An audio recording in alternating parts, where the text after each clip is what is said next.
Starting out with some foundation, I'm using a shade that is a shade lighter than my complexion. She had such porcelain skin, so I want to try to mimic that. And I am going ahead and setting it with my Goddess Mineral Powder, especially under the eye and on the lid. That way I can prep those areas for whatever eye look I'm going to do so it doesn't crease on me. Just going in and packing it in all over the skin. And for the eyes, I'm going to be using some tape. So I'm applying it to the back of my hand and then removing it so it's not so tacky. And that way when I remove it from my face, it doesn't really rip off the foundation. So I'm applying it from the corner of my eye up towards my temple. And I'm going in with a tapered brush and some gel eyeliner. This is going to act as my base, and I am just going to be creating a very over-exaggerated winged eyeliner. So I'm dragging the line so it is extended out past my brow, and then on the actual lid space, I'm only applying it from my lash line up to my crease.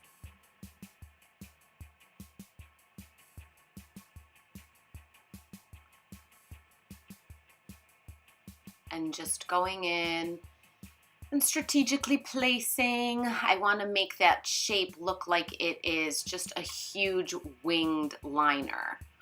And now I'm going in with a clean brush, and I'm going to be using this Jane Iredale palette, which I love.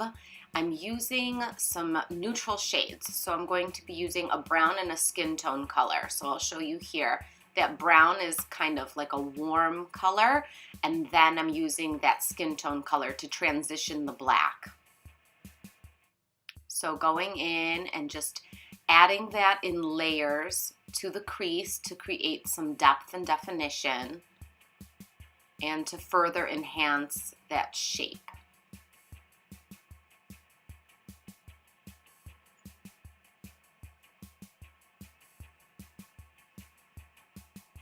Next, I'm going in with a fluffy brush and my Chocolata bronzer for some more, warmth into the crease, because those other colors just weren't enough for me, honestly.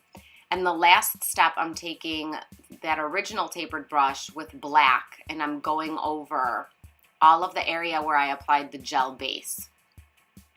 So I'm just going to continue to pack on the black to create a nice dark opaque black color. You don't want to go into the crease though, because you don't want to ruin all of that layering and transition shading that we created with the neutral tones and the bronzer. Focusing on that outer wing.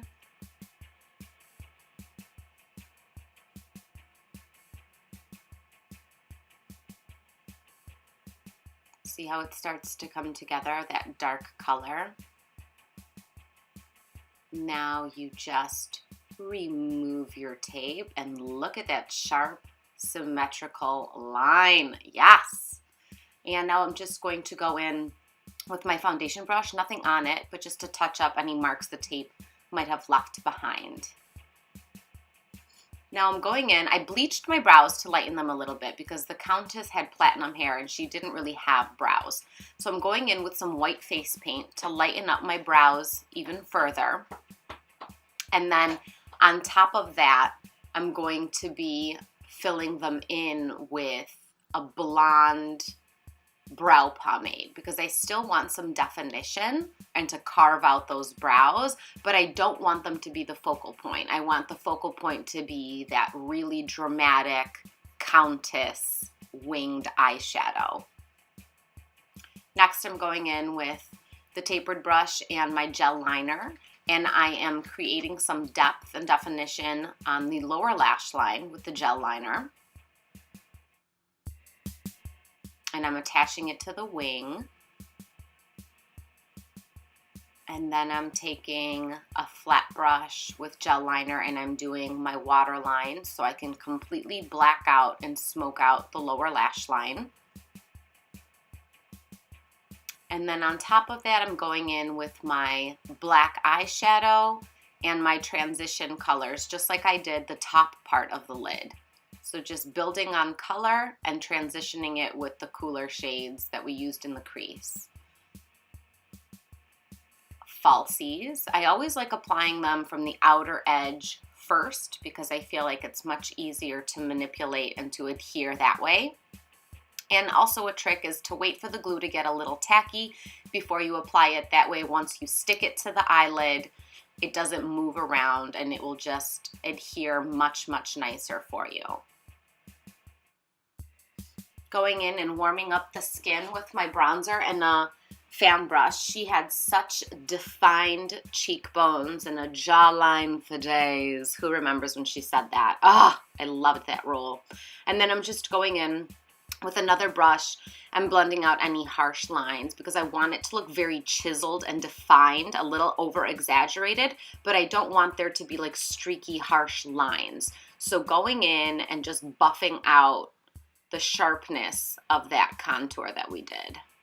And just going back and forth until, you know, you create the desired chiseled effect that you want, I guess. I want it pretty dramatic. And on top of that, I'm going in with a cream highlighter. This is the cream highlighter that I made for my DIY class at Renew. This stuff is amazing. And I'm using this as a base. She had such, you know, immaculate, velvety, highlighted, contoured skin. So that's why we're doing this. And I'm just applying this in a C shape above the eyebrow and on the highest part of my cheeks. And since we have powder underneath and we're putting a cream on top, I'm applying it in a patting motion. That way I don't disrupt anything that I may have put underneath because you don't want it to streak or to move your product underneath and make it look streaky and just ruin it. So tapping motions.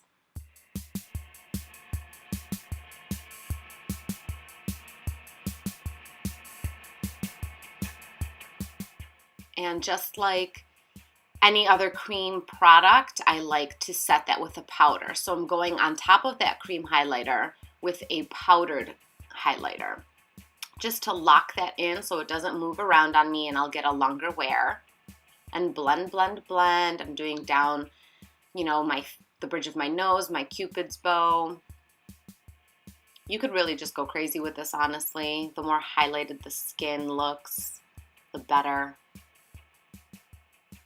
Now I'm using this Mehron mixing medium and their gold powder. When you mix the two together, it just becomes this liquid gold. It's beautiful.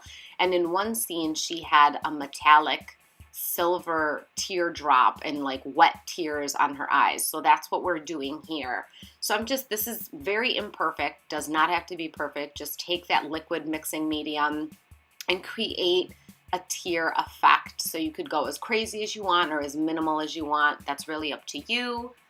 I did gold just because I love gold. I prefer gold over silver. And then I'm going ahead and I'm applying it very, very imperfectly to the top of my lid also, just so it has like this wet, tiered, metallic effect. And I'm doing the same exact thing on the other side.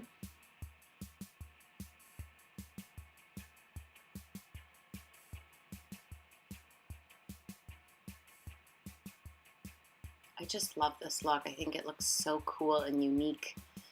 Now I'm going in with a red lipstick. I'm using a liquid lip because I'll get a really long wear out of it. And because I'll be layering blood on top, I don't want my regular lipstick to like bleed and get all messy. But even if it did, I don't think that would really make or break the look because it would just look like you have like messy blood all over your lips. So after you go ahead and do the liquid lip, which I like the liquid lip too because you could really define and shape the lips.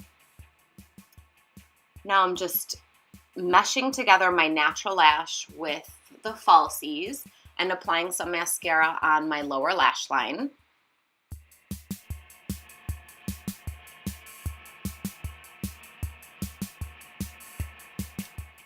Thumbs up if you make weird faces when you put your mascara on too. Yeah, girl. Now I'm putting the fake blood. This fake blood I just got from Party City, nothing that fancy, and I'm putting it on the corner of my mouth so it looks like I just fed on one of my victims. And then you can just go crazy with the blood, as crazy as you want. I mean, in the beginning of the season, some of those feed scenes, I mean, were so gory. She had blood all over her. So you could really go as crazy as you want, or you could be as minimal as you want. It's really up to you. I just kind of put this all over my neck and chest to mimic one of her scenes where she was wearing that satin white robe. So that's what I'll be doing here. And that's the finished look. I love this. I love this character. I love how powerful she was. I love Lady Gaga. And this is an easy look that you can kind of throw together and still look glamorous and fabulous. Tag me if you recreate this look at Kukla Cosmetics. And I hope everybody has a spooktacular Halloween. Feel like you guys.